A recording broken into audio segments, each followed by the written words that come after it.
Something changed in 2010 and it's showing up in kids' brains. Watch this.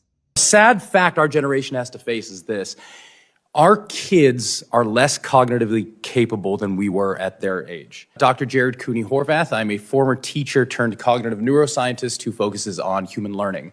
And I do not receive funding, nor have I ever, from big tech. We've been standardizing and measuring cognitive development since the late 1800s. Every generation has outperformed their parents, and that's exactly what we want. We want sharper kids. And the reason for this largely has been school. Each generation spends more time in school. We use school to develop our cognition. Congratulations, you see your correlation. Until Gen Z. Gen Z is the first generation in modern history to underperform us on basically every cognitive measure we have, from basic attention, to memory, to literacy, to numeracy, to executive functioning, to even general IQ, even though they go to more school than we did. So why? What happened? What happened around 2010 that decoupled schooling from cognitive development? The answer appears to be the tools we are using within schools to drive that learning.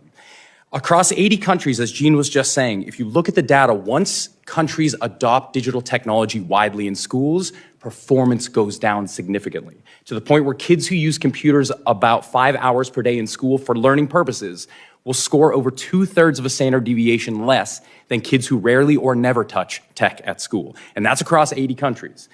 Luckily, we have academic research stretching back to 1962 that shows the exact same story for 60 years. When tech enters education, learning goes down. So luckily, over the last about 2 decades, we've been doing a lot of work in what we call the science of learning. How do human beings learn?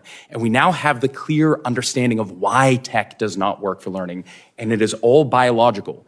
It's not that the tech isn't being used well enough, we haven't been trained enough, we need better programs. It's we have evolved biologically to learn from other human beings, not from screens.